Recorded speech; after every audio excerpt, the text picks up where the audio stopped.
Hey guys, this is TechLord. My name is Aditya Rajaraman, and today we're going to talk about competition in budget phones and then inter-conflict in certain companies which produce a lot of budget phones or phones in the same category for that matter. Budget phones has actually become the most important category in the smartphone categories. So budget phone is somewhere between like 7,000 to 11, 12,000 for that. I say it's my case because budget phones, again, for some budget phones might be phones that vary between 5,000 to 8,000. For some it might be phones between 15 to 20k. So in this budget phone category, phones between 8 to 12,000 in price, Redmi is actually working its ass out. And recently Redmi launched a phone called the Redmi 5, not to be confused with Note 5. Previously there was a phone called the Redmi 4, which had a 5-inch display and a 720p screen, which was not a great hit, but it was not a bad phone either. And now Redmi launched Redmi 5, which has a 18:9 aspect ratio in its screen, which has HD plus display again, is comparatively thin comparing some other thicker phones actually. Runs on Snapdragon 450. So this phone basically has Gorilla Glass. It has a HD plus display. It has a 12 megapixel camera, which is basically decent. It has an IR blaster. It has a 3300 milliamp hour battery. It has a metallic build and it runs on Snapdragon 450, which in my terms is basically on par with Snapdragon 625, though the Snapdragon 625 belongs to the 600 series. Snapdragon 450 is a newer chip and it's actually as efficient as Snapdragon 625. So with 3300 mAh of battery and Snapdragon 450, this phone starts at 8,000. So for Snapdragon 450, 2GB of RAM is not that bad. It has a hybrid slot. So for 8,000 bucks, they're able to offer Gorilla Glass display. They're able to offer a HD plus screen, which is not great. It's not full HD plus, but it's HD plus, and it has an IR blaster. It has a modern design, though it looks very similar to the Redmi Note 4 on the back side. It needs to have some resemblance with Redmi 4. Rather, it has a lot of resemblance with the Redmi Note 4. But on the front side, it does look a little modern. Its battery, 3300 amps, is basically nice. It's manageable. It will last you through a day. And then there is this metallic build. So for 8,000, there is a lot to offer by MI. So that is not the problem that MI has committed. The problem that MI has basically done here, the problem it has created is basically MI has released another phone called the Redmi Note 5, which in China is called Redmi 5 Plus. So when this phone came out for a price of 10,000, and now Redmi 5 cost 9,000 for the 3GB RAM and 32GB variant, 32GB internal storage variant. And 3GB RAM and 32GB internal storage variant of the Redmi Note 5 costs 10,000, whereby you get 0.3 inches of display more. You get 0.3 inches more in its display. As in, this is a 5.7 inch screen, that is a 5.99 inch screen. This is a HD plus resolution and that is a full HD plus resolution. This basically has 3,300 or 3,400 mAh of battery, and that comes with a 4,000 mAh of battery. This comes with Snapdragon 430 and that comes with Snapdragon 625. Now 625 is a very old chip, it's basically like 2 years old or something, but 625 is still efficient and 625 is a really nice processor. So for 1,000 bucks you have a lot to offer. And as if this confusion is not enough, Redmi has released another phone called the Redmi Y2. Now this is a selfie based phone actually. It has a 16 megapixel front facing camera with AI that can capture portrait modes on the front facing camera. This however does not mean the Redmi Y2 does not have a portrait mode on the rear camera. It does have a portrait mode on the rear camera as well, but the surprise that has come with Y2 is basically it has a front facing portrait mode, which is a 16 megapixel shooter actually.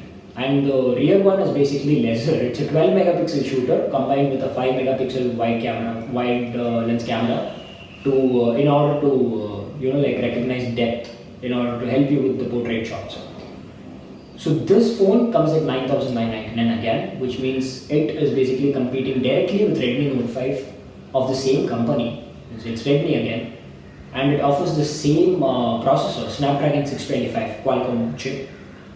And the battery is a little weak here, it's 3080 mAh, but the camera is damn nice. It has a dual rear camera setup, which is basically not there in Redmi Note 5. Redmi Note 5 features a single camera, which means on the back side, both Redmi 5, Redmi Note 5 will look the same as Redmi Note 4, which is basically like a year and a half or maybe 2 years old.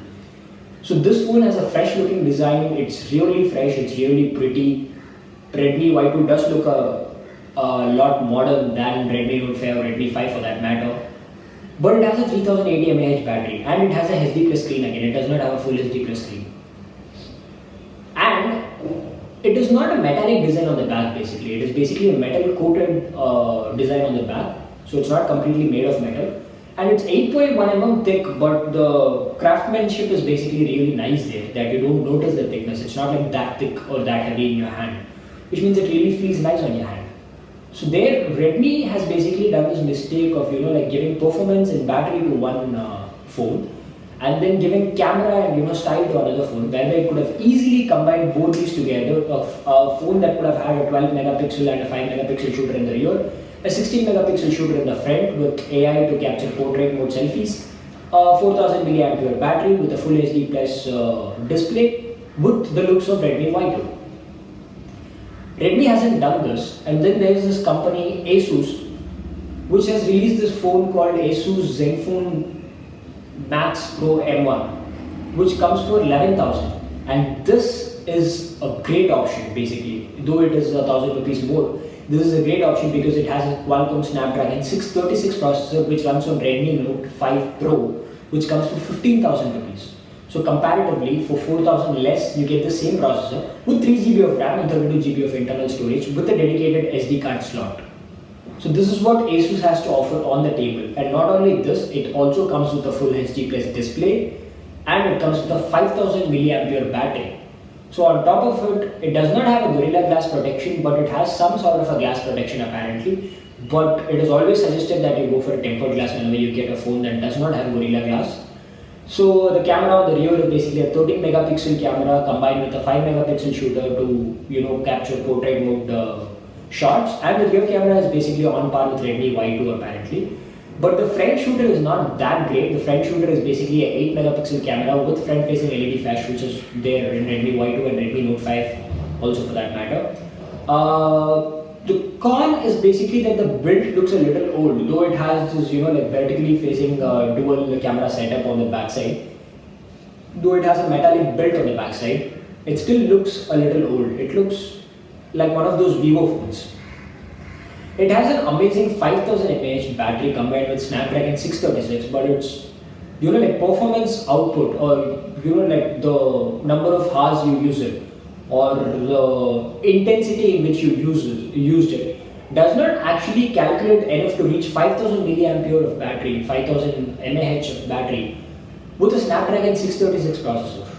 Its performance is pretty nice. It is on sales in Flipkart, I suppose. It comes in this black color and grey color, and none of the colors actually look good. And there is this another problem that for 11,000 that you are paying, even a Redmi 5, which comes for 8,000, is able to offer you an IR blaster. Now I get it. Asus Zenfone Pro Max is basically a very nice phone. For 11,000 you're getting a Snapdragon 636, you're getting 3 gigs of RAM, you're getting a beautiful 6-inch display with pretty nice viewing angles. You're getting a full HD plus display, and you're getting a portrait mode on the rear and also portrait mode on the front. You have also got face recognition on the front, and then you've got a massive 5000 mAh battery. But then the simple IR blaster, which wouldn't have costed the company a lot, is basically not there, and IR blaster is basically an important feature. Now many of these phones of this budget, basically any phone of this budget doesn't offer NFC for that matter. This is another phone that Oppo released, Realme. I'm really not into that phone because everyone criticized it when iPhone 10 did not have a fingerprint scanner, and it just came with like face recognition, Face ID. So if this phone has only face recognition for itself, what if I put on a face mask? Because these days fingerprint scanners are pretty much they've evolved a lot. They've come to Like they have crossed a lot of hurdles, and finally they have reached a point where even if my fingers are wet, or even if my like the way in which I position my finger is not accurate, they are still pretty much able to figure out if it's my finger or not, and they are accurate. So in this generation, where fingerprints are becoming more and more important and face recognition is just becoming an extra feature, Realme offers only face recognition, and in any case that the face recognition fails, you'll have to go with the conventional pattern again, which we had 5-6 years back. So that is why I'm not into Realme. It has a plastic build quality. It just does not look like a complete phone. It looks like a prototype. Clearly, in my opinion, Oppo could have done a lot more for that budget. Actually, it is a really powerful phone, by the way. But then Oppo could have done a lot more. As in, Asus is able to promise a lot more for the price that it's offering. Though Oppo is a powerful phone, Asus is able to offer a lot more for 11,000 that Oppo Realme doesn't offer. So we have got the Redmi 5, we have got Redmi Note 5, we have got Redmi Y2, we have got Oppo Realme, which definitely is not something that I recommend. And then we have got Asus Zenfone Pro Max, and then we have got phones like Moto E4 Plus, Moto E5 Power, E5 Plus. So the point is, when phones like Redmi 5, Redmi Note 5 and Redmi Y2 release, what MI is basically doing is that it is creating a conflict amongst its own devices. Basically now no one would give a fuck about the differences between Redmi 5 and Redmi Note 5. The differences are very small. You could have basically just maintained, basically just retained Redmi Note 5, and you could have never released Redmi 5. That would never be a problem to anyone if you released a phone for 10,000. If you're releasing a 4GB, 64GB version of a phone that runs on Snapdragon 450, it's not effective. No one would want to buy that, and you have that option. Whereby people are actually thinking that it's a stupid option to go for a 4GB RAM variant with 64 gigs of storage for a processor that is like 2 years old. I'm talking about Snapdragon 625 here, which runs on Redmi Note 5. The entire point of releasing 3 phones in almost a similar budget is basically pointless. And this is what Redmi has done, which means it is bringing competition amongst itself. So every time you need a phone from Redmi to compare it with Asus, you don't have one phone, but you have 3 phones. Whereby the one phone for camera, one phone for battery, one phone for like budget. What is budget right there? Budget is basically 1,000 rupees less than a device of your own company. So you could have put all these 3 together, and it could have made a very beautiful, very gorgeous device basically, which would have competed hand in hand with Asus and could have easily won. So Asus was a failure at one point only because of its the way it quotes its price. Like a phone would have really nice features, but then it would be overpriced, so no one would want to get that. With Zenfone, Asus has hit the right budget. It has hit the right price segment, and that is why the phone is such a big success. Though the camera might not be great, though the device doesn't sport a Gorilla Glass display, people are still crazy about Zenfone Pro because it offers majority of the thing that any youngster of this generation would basically look out from a phone of that price segment. On top of it, Asus runs on stock Android. Now MIUI is not bad, but it is very cartoonish and it's very heavy basically. MIUI, some people say that it's very light, but with due course of time you would actually recognize the fact that it uses up a considerable amount of your RAM, which is not required. You don't need a MIUI skin because stock Android is pretty. If you need a theme, so you can basically create this platform where users can install their own themes in case they want to. Now Asus runs on stock Android, which is beautiful, which means you have better software experience on that phone. So now I get it. At one point when we had phones like Apple and Samsung offering like mediocre devices for a very high price, we had devices like the MI that were basically offering budget smartphones with almost the same specifications that those devices had. But now company like Asus is able to offer that what MI is not able to offer. What MI is offering in Redmi Note 5 Pro for 15,000, Asus is able to offer the same for 11,000. So if you have to choose one common pick amongst all this, there is Redmi 5 on one hand and there is Redmi Note 5 Pro on the other hand, and Asus Zenfone Pro sits right in the middle. So if you're thinking about budget here, thinking that would be too cheap, but it's not a great phone. This is a great phone, but it's too costly. And then Asus with just one single device is able to hit the right spot. So definitely, I'm not the first YouTuber to complain about this inter-conflict that Redmi has created.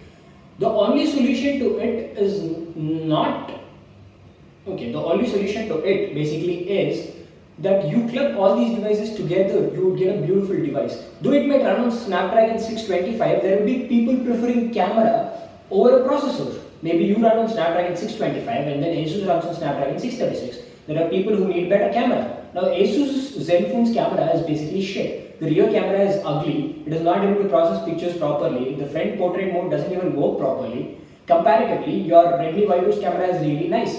So if you're able to put this Y2 inside, combine the specifications of a Redmi Note 5 with the body and style and the looks of Redmi Y2, retaining the screen of Redmi Note 5, it would make a great device, and you can actually sell it for 11,000, and I'm pretty sure that it would basically, beat off the sales of Asus Zenfone Pro.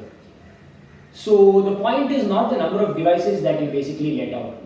People on the whole might have a lot of Redmi phones, but then there is no one phone that stands out in MI in the budget segment.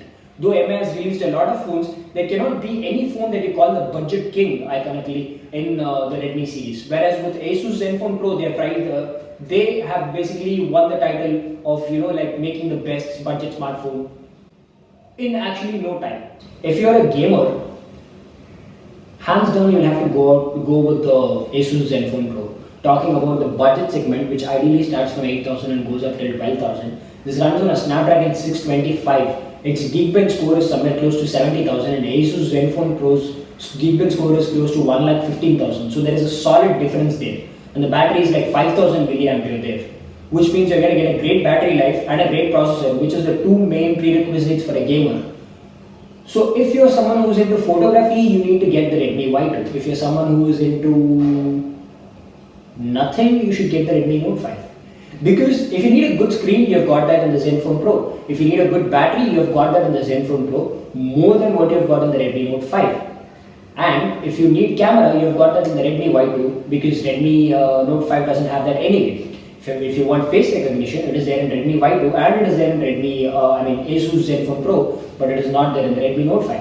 So Redmi Note 5 is such an unwanted device. Basically, they could have combined Redmi Note 5 with Redmi Y2 and then probably called it Redmi Note 5, and then it would make sense because there would be a design change at least that way. So that is it. That is my statement on the interconflict of several companies like MI. It is not just MI, but recently inside the budget segment.